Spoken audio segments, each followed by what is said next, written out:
الحمد لله وحده لا شريك له والصلاة والسلام على من لا نبي بعده أما بعد. چوتھا پارا لن تنالوا البر حتى تنفقوا مما تحبون. چوتھے پارے کے شروع میں ارشاد فرمایا کہ اللہ تعالیٰ کے راستے میں اپنی محبوب اور پسندیدہ چیز خرچ کیا کرو. ان اول بیت وضع للناس للذی ببکۃ مبارکا وہدی للعالمین. پھر بیت اللہ کی خصوصیات اور فضیلت کو بیان فرمایا کہ زمین پر سب سے پہلی عبادت گاہ کعبۃ اللہ ہے. اس میں اہم نشانیاں ہیں جن میں مقام ابراہیم، وہ پتھر جس پر حضرت ابراہیم علیہ السلام کھڑے ہو کر بیت اللہ کی تعمیر کرتے تھے، زمزم کا کنواں ہے. زمزم وہ پانی ہے جو حضرت ہاجرہ کے بیٹے حضرت اسماعیل علیہ السلام کی وجہ سے نکلا تھا، اور حتیم شامل ہیں. جو شخص حرم میں داخل ہو جائے اسے امن مل جاتا ہے. وَلِلَّهِ عَلَى النَّاسِ حِجُّ الْبَيْتِ مَنِ اسْتَطَاعَ إِلَيْهِ سَبِيلًا. پھر اس پارے میں اللہ تعالیٰ نے حج کے فرض ہونے کو بیان فرمایا ہے. جو شخص سفر وغیرہ کے اخراجات برداشت کر سکتا ہو، پیچھے اہل خانہ کے بسر کا انتظام بھی ہو اور وہاں قیام کا خرچ بھی ہو، اگر عورت ہو تو محرم بھی اس کے ساتھ ہو، تو ایسے شخص پر حج فرض ہو جاتا ہے. فریضہ حج ادا کرنے میں کوتاہی نہیں کرنی چاہیے. یوم تبیض وجوہ. قیامت کے دن اہل سنت والجماعت کے چہرے سفید ہوں گے اور اہل بدعت کے چہرے سیاہ ہوں گے. تم خیر امت اخرجت للناس تأمرون بالمعروف وتنہون عن المنکر وتؤمنون باللہ. پھر اس امت کی خصوصیت بیان فرمائی ہے. اس کی خصوصیت یہ ہے کہ اللہ تعالیٰ پر ایمان لاتے ہیں، امر بالمعروف کرتے ہیں اور نہی عن المنکر بھی کرتے ہیں.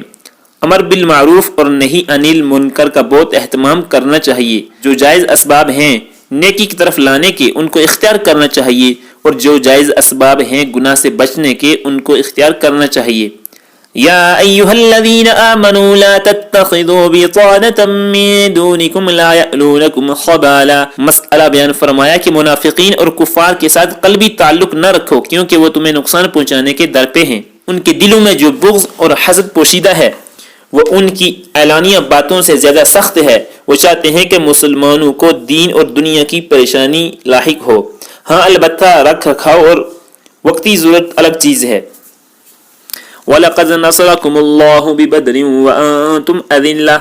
پھر غزوات کا ذکر کیا ہے، یعنی غزوہ بدر، غزوہ احد اور غزوہ حمراء الاسد. لیکن یہاں تفصیل سے غزوہ احد کا ذکر ہے جو کہ 55 آیات پر مشتمل ہے. اسلام کی سب سے پہلی جنگ جس نے حق اور باطل کا فیصلہ کیا وہ جنگ بدر ہے، جس میں مشرکین کو شکست ہوئی. انہوں نے اس کا انتقام لینے کے لیے خوب تیاری کی. سن 3 ہجری میں مدینہ منورہ پر چڑھائی کی. اولاً مسلمانوں کو فتح ہوئی، لیکن پھر مسلمانوں کی اجتہادی خطا کی وجہ سے یہ فتح شکست میں تبدیل ہو گئی، جس سے 70 صحابہ کرام شہید ہوئے. نبی کریم صلی اللہ علیہ وسلم کے چچا سید الشہداء حضرت حمزہ رضی اللہ تعالی عنہ بھی شہداء میں شامل تھے.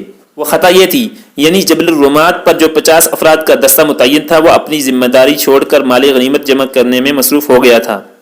ان غزوات کا ذکر کرنے کا بنیادی مقصد یہ ہے کہ اسلام جہاد ہی سے غالب آتا ہے. الذین یذکرون اللہ قیاما وقعودا وعلی جنوبہم. دلائل قدرت کا ذکر کرتے ہوئے ذاکرین کی شان بیان کی گئی ہے کہ وہ اٹھتے بیٹھتے اور لیٹے ہوئے اللہ تعالیٰ کا ذکر کرتے رہتے ہیں. یا ایھا الذین آمنوا اصبروا وصابروا ورابطوا واتقوا اللہ لعلکم تفلحون. پھر سورۃ آل عمران کے آخر میں اہل ایمان کو حکم دیا کہ تم صبر کرو، یعنی مصائب کی وجہ سے دل چھوٹا نہ کرنا. شجاعت اور بہادری کا مظاہرہ کرو، یعنی ڈٹ جاؤ. سرحدوں پر پہرے دو. ہر معاملے میں اللہ تعالیٰ سے ڈرتے رہو. اللہ تعالیٰ ہمیں احکام شریعت پر عمل کرنے کی توفیق دے اور شریعت کی حفاظت کے لیے پہرے دار بننے کی توفیق عطا فرمائے. آمین. سورۃ النساء. نساء عورتوں کو کہتے ہیں. اس میں چونکہ اللہ تعالیٰ نے خواتین کے متعلقہ احکام بیان فرمائے ہیں، اسی وجہ سے اس سورت کا نام سورۃ النساء رکھ دیا گیا ہے. حیران کن بات یہ ہے کہ پورے قرآن میں اللہ تعالیٰ نے سورۃ الرجال یعنی مردوں کے نام سے کوئی سورت نازل نہیں فرمائی، البتہ عورتوں کے نام سے سورت نازل فرمائی ہے. خواتین کو کس قدر عظمت دی ہے. اب اس پروپیگنڈا سے متاثر ہونا کہ اسلام عورت کو عظمت نہیں دیتا، حقوق کا خیال نہیں رکھتا، یہ ناانصافی ہے. اسلام نے سب سے زیادہ عورت کے حقوق بیان کیے ہیں اور عزت بھی دی ہے، مگر کوتاہی ہماری ہے کہ ہم اسلام پر عمل نہیں کرتے. اس صورت میں کئی احکام بیان کیے ہیں. وآتوا اليتامى اموالهم ولا تتبدلوا الخبيث بالطيب، یتیموں کا مال ان کے حوالے کر دینا چاہیے، نہ ہی اسے کھائیں اور نہ ہی ان کے عمدہ مال کو ردی مال سے بدلنے کی کوشش کریں، کیونکہ ایسا کرنا گناہ کبیرہ ہے۔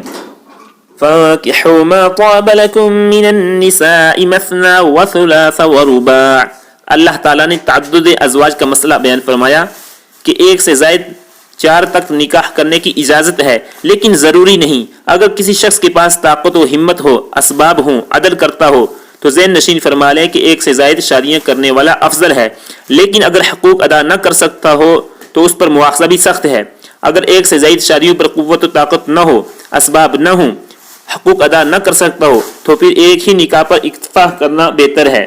یوصیکم اللہ فی اولادکم للذکر مثل حظ الانثیین۔ پھر میراث کا مسئلہ بیان فرمایا، وراثت کے تفصیلی اصول بیان فرمائے کہ کس کو کتنا حصہ دینا ہے۔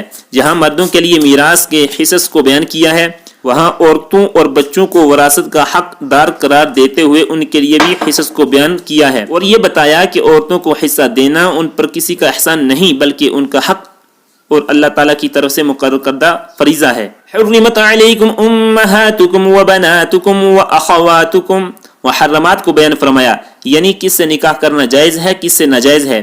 یہ بات ذہن نشین فرما لیں کہ نکاح حرام ہونے کے بنیادی طور پر 3 اسباب ہیں: نسب یعنی جو خونی رشتے ہیں، رضاعت یعنی دودھ پینے کی وجہ سے جو رشتے ہوتے ہیں، مصاہرت شادی کرنے کی وجہ سے جو رشتے ہوتے ہیں۔ کسی عورت سے نکاح ہو اور رخصتی ہو گئی ہو تو اس کی والدہ یعنی اپنی ساس سے نکاح نہیں ہو سکتا۔ وآخر دعوانا الحمد للہ رب العالمین۔